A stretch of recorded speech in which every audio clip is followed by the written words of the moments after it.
Hi everyone, and welcome to a special episode of Govs on the Go Faculty Spotlight, a podcast featuring faculty in the College of Arts and Letters here at Austin Peay State University. My name is Dr. Buzz Hoon. I'm the Dean of the College. I'm also the host of the podcast.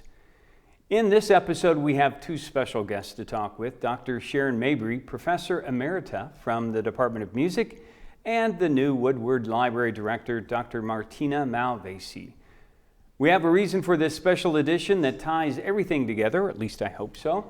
Dr. Mabry has written a wonderful book, The Postmaster's Daughter, and she will be at Heydel Hall in the Art and Design building for a reading on February 21st at 5:30. Dr. Mabry, let's begin with you. Thank you for being on the podcast. Thank you. I'm looking forward to it. So you taught here for 52 years, and that's unbelievable. I always like to talk about the backstory. What drew you to Austin Peay, and have you talk a little bit about that? Well, my husband and I came here in 1970 because at that time there was a choral position open at the university, and he came to audition for the choral position, and I played for him as he auditioned. There was not a voice position available at that point, so I was planning to teach privately in the community. So he took the choral position, and 2 months after we arrived here, unfortunately, a long-time, much beloved faculty member who was teaching voice passed away very suddenly. And so literally on a Friday night, the chairman of the music department, who was Dr. Tom Cowan at that point, called and said, "Could you possibly take over the classes temporarily starting on Monday?" And I said, "Sure." I had finished a master's degree at that point, and so I came on Monday morning. I began to teach all of the classes, and I applied for the full-time position, and 52 years later, here I am. What a wonderful tale of how we joined forces together. And I'm sure over those years, I'm going to ask you a very tough question, and it's always one that I think is of great interest to me. Do you have a single memory, a favorite thing that you recall over that time period? Well, I know that you said that you were probably going to ask me that, and I racked my brain, and honestly I have so many wonderful memories. I will just say that I have a giant memory that I was so fortunate to have so many incredible students during the years that I taught. And the music department grew a lot, and was a wonderful thing to happen. But to see all of those students that I taught go out and do incredible things on their own, many of them are now university professors or professional singers and have had wonderful careers. So it's kind of a giant memory of all of that happening. I wouldn't want to give a specific person or anything because there were so many. Yeah, what a wonderful blessing for not only for you but also for the entire university to have that. I see it as a tree, so many branches that have bloomed off of their experiences with you. So at the end of your time, somehow you found enough time to write a book. That's amazing. So tell us about how this came about. This is a wonderful book that you've written. Well, thank you. I didn't actually write the book at the end of my tenure here. So actually someone asked me that if I had written it since I retired in May, and the answer is certainly no. I began this book, The Postmaster's Daughter, which looks like this, in 1992. Really? 30 years ago, because during my tenure here at Austin Peay, I was a professional singer as well, and I traveled a lot, singing around the United States and abroad. And when I would go, I would always take a journal with me, and I kept notes about everything I was doing, and most of that appears in the memoir that I wrote about 10 years ago called The Performing Life. But I also would write ideas for stories.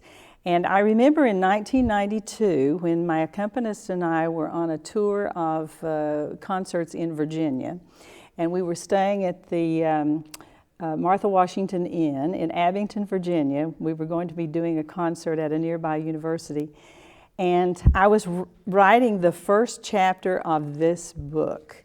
And I knew that she loved to read mysteries, and she said, "Oh, read that to me. Let me see what it sounds like." And so I read what I had written so far, and she said, "Oh, I hope you'll continue that." Well, I did off and on, but then I put it away because I wrote other books, and I was writing other articles on music over the years. And then I eventually showed it to a beloved English professor here, Dr. Ed Irwin, who is a friend of mine. And he read it and he said, "You have to do something with this book." Well, that was about 15 years ago. And so I did another version of it and put it back in the drawer because I was so busy. But when I knew that I was going to retire this past year, I pulled it out, made sure that I had things the way I wanted, and presented it to a publisher who just shockingly said, "I want to publish this book. I like it," because I didn't think it would happen that quickly. But it was a good time because now I have time to actually spend doing some work on this book and talking about it and visiting book clubs and other kinds of things like the Woodward Library Society. A new chapter for you. It is, truly, yeah. Mm-hmm. And it is such a page turner. I tell you, you can't put it down. But it made me think that, first of all, you're super creative because you already had all this other wonderful talent of being able to sing and teach, and now you have this. But you are also a very careful observer of things, and you have such a great recall of that because you see that evidenced in this book. Is that something that you've noticed about yourself, that you have the ability to kind of observe things, small things that are going on as well? Well, I'm not sure that I observed it early on. I've always enjoyed kind of people watching. Mm-hmm. And so I will always have a little notebook in my purse. I have one now. So when I go to the dentist's office or the doctor's office or something, I'm waiting and I will sit there and I'll make little notes about what people are doing and what they're looking like and what they might be thinking about. And I have lots of those notes that could go into a story or something. And that's kind of the way this writing started because the other writings that I had were on music, and so they were nonfiction. But with fiction, you really have to have a different mindset. It's not research-oriented completely. So you have to have an imagination. Mm-hmm. My last question about the book is, do you think that anything of you is revealed within the book? That's a hard question. There are some things in the book, certainly, that relate to where I grew up. The dog in the book is actually my dog that I grew up with. There are some names in the book that are actually family names. Oh. But the story and the things that the people do in the book is complete fiction. Okay. Are you, did you imagine this sort of reaction from people about the book? Not really. I mean, when you write a book, you never know whether they want to throw it in the trash or whether they will actually enjoy it. I've been really grateful and thrilled that people have loved it.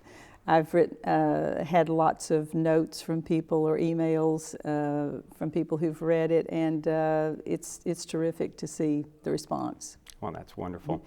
Our other guest today is Dr. Martina Malvasi, and since you've just arrived here on campus and you've been here such a short period of time, we wanted to take this opportunity to welcome you to Austin Peay.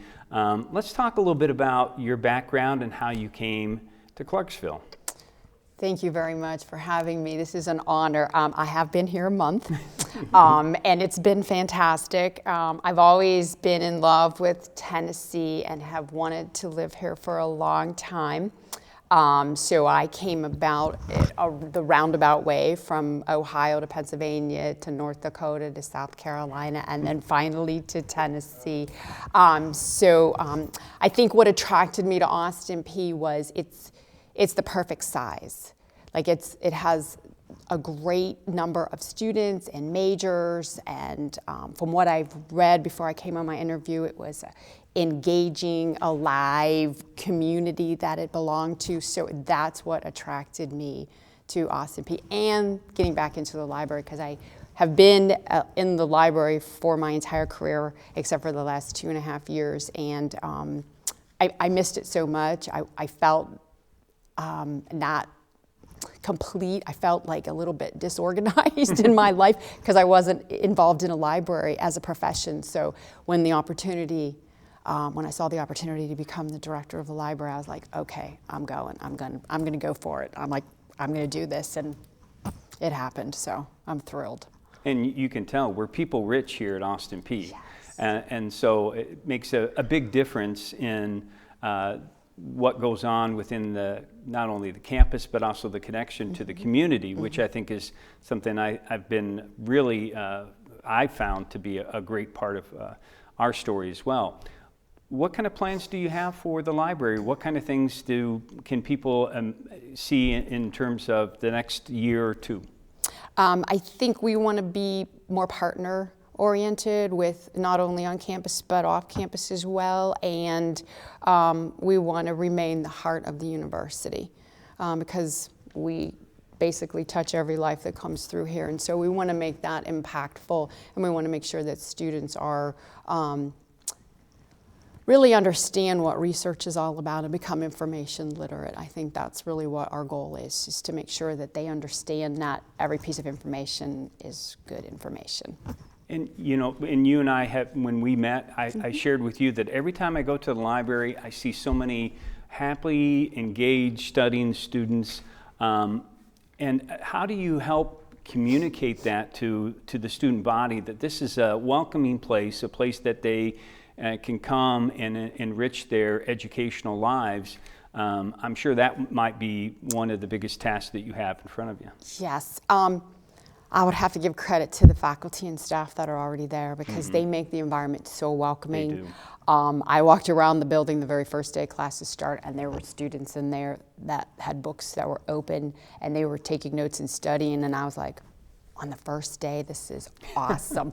So I think that's already kind of a standard in that building, and you know, we make everybody feel welcome, and we try to be very accommodating to every student and what they need and how they want to study.